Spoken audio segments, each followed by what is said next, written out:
you so much, Joelle. Welcome to each and every one of you to this week's training roundtable, and a very special warm welcome to our newest member. A big round of applause. And for our new member, you're seeing these kind of weird hand movements, like what is going on? This is part of how we communicate as a virtual community of highly sensitive entrepreneurs and leaders. So you'll see rounds of applause being shared. You'll see love being shared. You'll see recognition of a member being on a roll. And my very favorite, when there's a business miracle. So we're so happy you're here. We're so thrilled for the start of your highly sensitive leadership journey. We are here to focus today on the highly sensitive strength of empathy. Please write that down. The highly sensitive strength of empathy, one of our top 12 highly sensitive entrepreneur and leader strengths. Probably no surprise, but where we're going to start with this weekly training is, what is the definition of empathy? Empathy is the ability to understand and share the feelings of another. Thank you so much. The ability to understand and share the feelings of another. This is the official definition, according to Webster Dictionary, of empathy. Really valuable to start off with what is the official definition, as I have seen highly sensitives use empathy in varying ways. So we want to get really super clear as part of this week's training what empathy actually is and how we are meant to use it as one of our highly sensitive strengths in service to our business and life missions. As highly sensitive entrepreneurs and leaders, it makes sense that this is one of our strengths when you consider the definition, because we have a highly tuned nervous system, which takes in high levels of stimulation. So this allows us to access interpretation of another person's body language, another person's energy, and another person's subtle expression of emotions, all leading to the ability to be very finely tuned into understanding and sharing the feelings of another. When empathy is used as a strength, this is extremely beneficial to us as entrepreneurs and as leaders, because it gives us access to a deep understanding of our ideal client. Write that down. Empathy supports us with marketing and selling from a place of genuine service to provide what will benefit our clients, because we have that deep understanding of our ideal client. The same extends for team members and colleagues and overall life relationships in general. Now, as shared on last week's training roundtable, when we focused on the highly sensitive shadow of perfectionism, according to author and researcher Daniel Pink, leadership is about empathy. It's about having the ability to relate and to connect with people for the purpose of inspiring and empowering their lives. For us, as highly sensitive entrepreneurs and leaders, this equals increased financial success. When we are able to use empathy as a honed leadership skill in support of relating and connecting with people for the purpose of inspiring and empowering their lives, and receiving compensation in exchange. This is an automatic equal to financial success, because again, we are wired to be in this space of being able to use empathy as a leadership strength. Now, on last week's training roundtable, I also shared the shadow tendencies of perfectionism and either or thinking. And those shadow tendencies of perfectionism and either or thinking make accessing the highly sensitive strength of empathy challenging, if not impossible. I'm going to say that again so that you can write it down. Shadow tendencies, such as perfectionism and either or thinking, make accessing the highly sensitive strength of empathy challenging, if not impossible. So this is where it's helpful to understand the difference between empathy and sympathy. So we're going to go back to Webster Dictionary. Sympathy is used when one person shares the feelings of another. An example is when one person experiences sadness when someone close to them is experiencing grief or loss. So again, sympathy is used when one person shares the feelings of another. An example is when one person experiences sadness when someone close to them is experiencing grief or loss. Also, according to Webster Dictionary, empathy differs from sympathy in carrying an implication of greater emotional distance. And I want you to write that down. Greater emotional distance. With empathy, you can imagine or understand how someone might feel without necessarily having those feelings yourself. Write that down. Now, this is also different from being an empath. So the difference between empathy as a strength and being an empath. The difference is about viscerally feeling what another feels via mirror neurons. Mirror neurons. An empath, according to Webster Dictionary, is a person who has a paranormal ability to apprehend the mental or emotional state of another individual. As highly sensitive entrepreneurs and leaders, we have the ability to be empathetic as a strength without the automatic trigger of the empath mirror neuron response. And I'll say that again. As highly sensitive entrepreneurs and leaders, we have the ability to be empathetic as a strength without the automatic trigger of the empath mirror neuron response. And again, as mentioned on last week's training roundtable, this requires training. Write that down. This requires training because we can easily disconnect from empathy as a strength due to limiting beliefs developed from past unconscious training.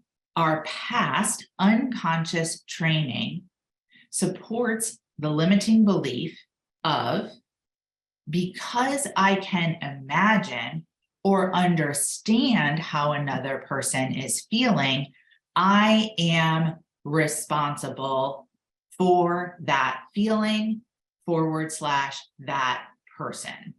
And I'll say that again. The limiting belief developed from unconscious training is because I can imagine or understand how another person is feeling, I am responsible for that feeling / that person. This shows up in our highly sensitive shadows of over-responsibility, people-pleasing, overprotection, and when caught in the shadow of perfectionism. When we're caught in the shadow of perfectionism, we are so preoccupied with ourselves, even when we try to convince ourselves that we're actually focusing on someone else. That's a hard one to look at, but I recommend you write it down. So I'll say it again. When you are caught in perfectionism, you are preoccupied with yourself, even when you try to convince yourself that you are focusing on someone else. So I'll take a breath in and let it out. So how do we cultivate empathy as a strength?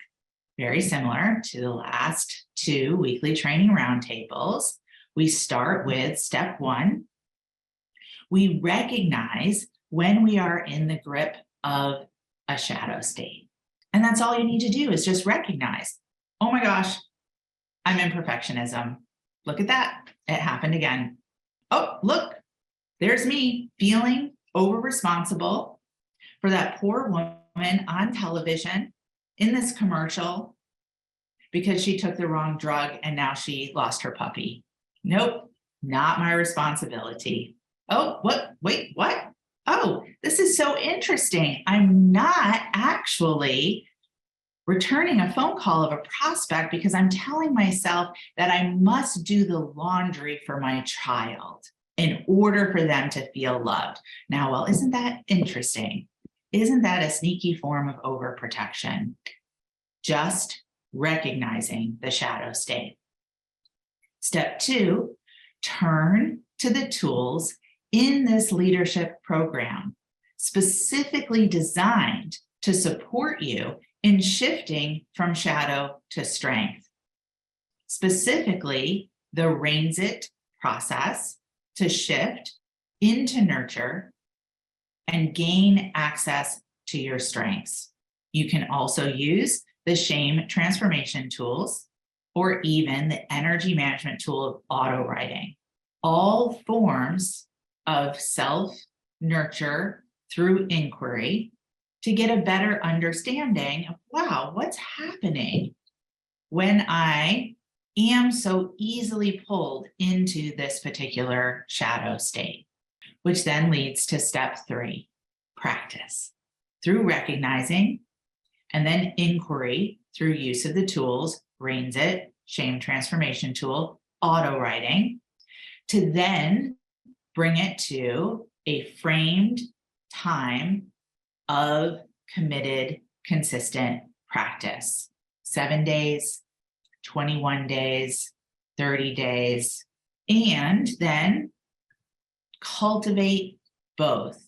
Through these 3 steps, you then are cultivating both, 1, empathy for self, and 2, empathy for others. Let's briefly look at the difference as well as the connection between those 2, both empathy for self and empathy for others. Empathy for self is a deeper understanding and knowing of one's own self. A deeper understanding and knowing of one's own self, your essential self. Not the self that you pretend to be in order to be accepted and liked by others.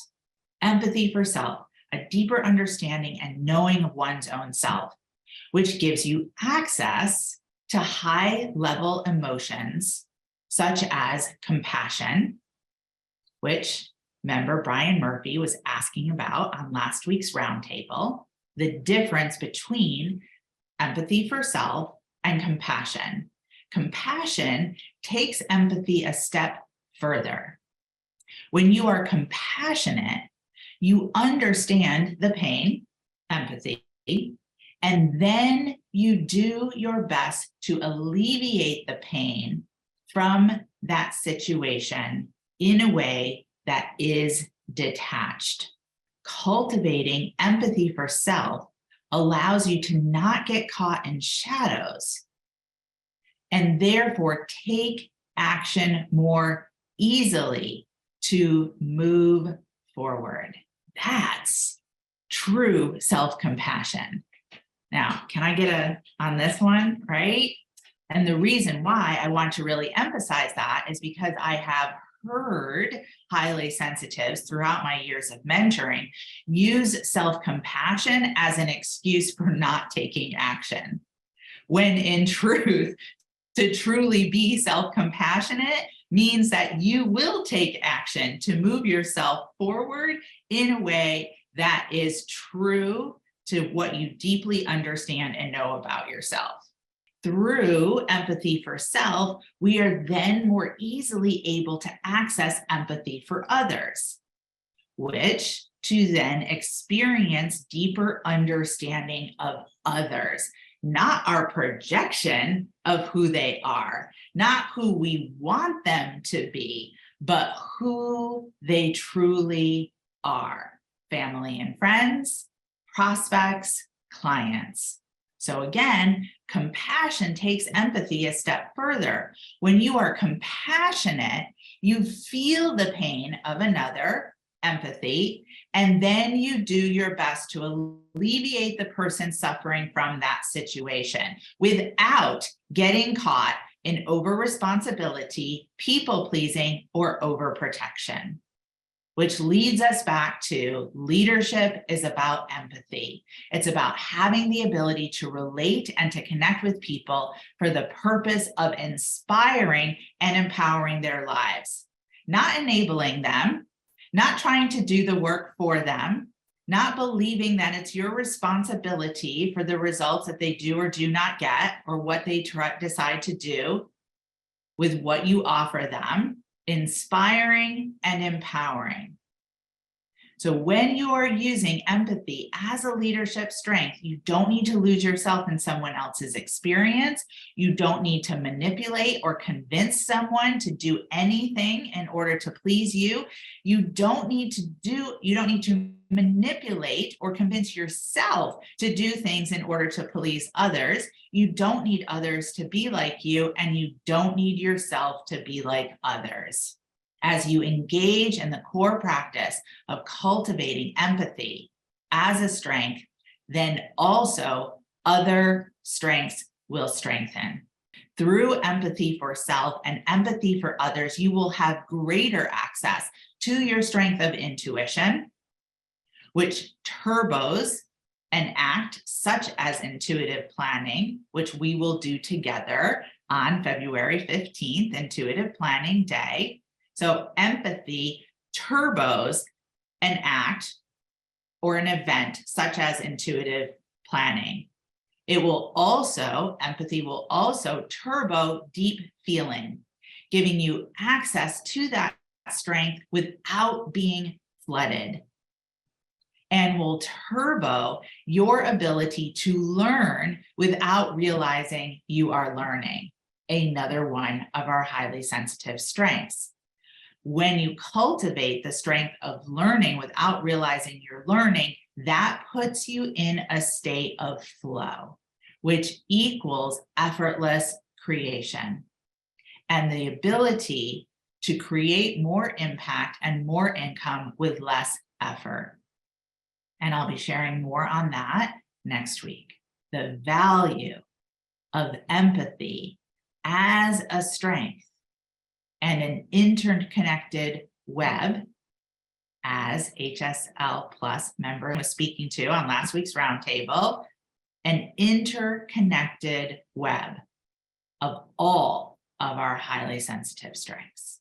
Breath in and let it out.